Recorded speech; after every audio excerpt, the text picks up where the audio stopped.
Hi, I'm Noah. My wife and I just had twins. So, look who got called for jury duty. And guess who's not going because he's got a special exemption because he's the primary care provider for two newborn twins.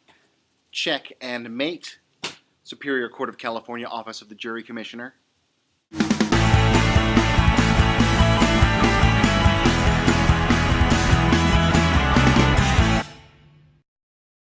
So, hey everybody, I'm joined here by Baby A, and we are going to talk about Halloween. Halloween was just a few days ago, and we did indeed dress up the boys. To give you a bit of background, before we were pregnant, before we even planned on getting pregnant, probably before we even got married, Amanda and I had a plan for how we were going to dress up our child, we assumed it would only be one, for his or her first Halloween. What is the perfect costume? The ultimate costume to dress a very, very small child in? The answer, of course, beatnik. So yes, we decided that we wanted to dress the boys up as beatniks, a reference that I realize is lost on probably 85% of all Americans, but it means something to us.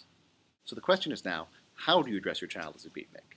Well, I'm happy to announce the first and very possibly last TwinDadBlog Craft Corner.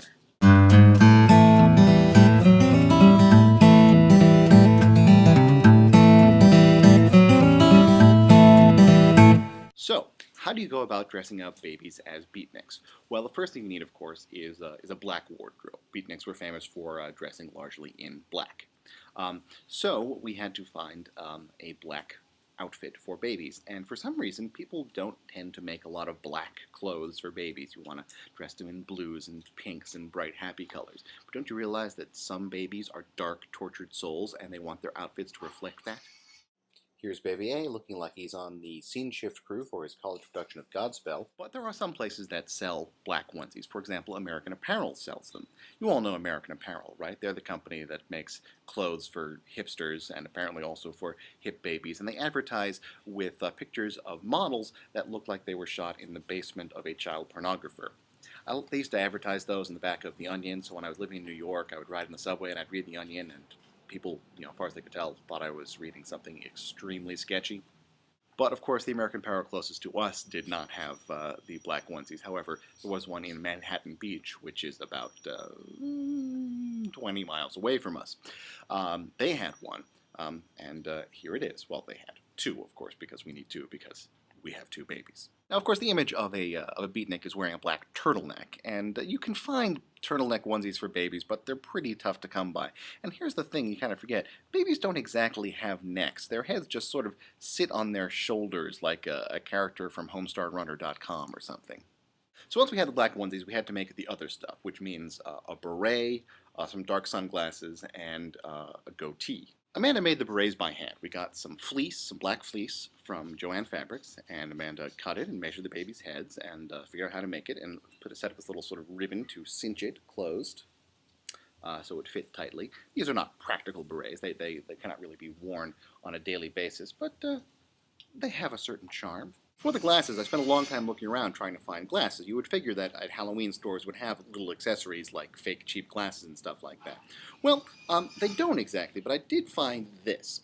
This was came in a big bag of these sort of fake Groucho glasses that you're supposed to give out as party favors at a party. So they're about the right size for my kids. Let's see how it looks on you here, Baby A. Perfect.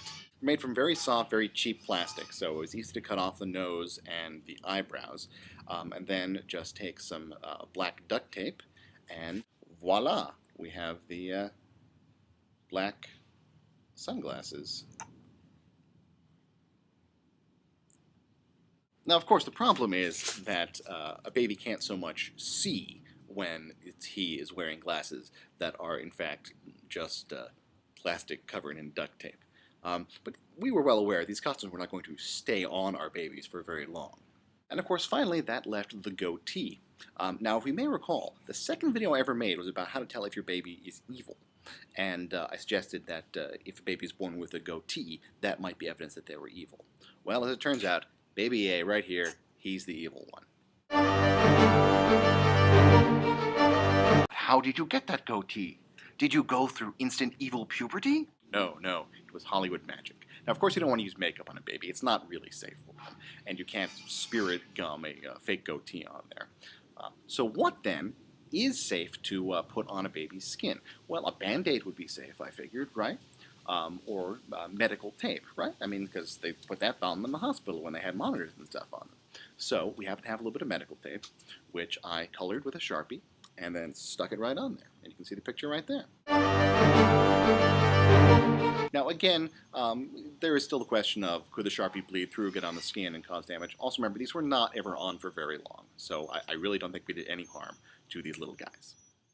Because babies love wearing costumes. And so, the final element was, of course, bongo drums. Now, my first thought was like, oh, I'll find some like toy bongo drums. You know, like toy bongo drums, right? No, not so much. I went to a toy store, went to Toys R Us, in fact, and finally found actual working bongo drums. So now I have some bongo drums. One key element, I would like to say, to how to dress your child as a beatnik is to be very, very stupid about how you spend your money. It's a good thing.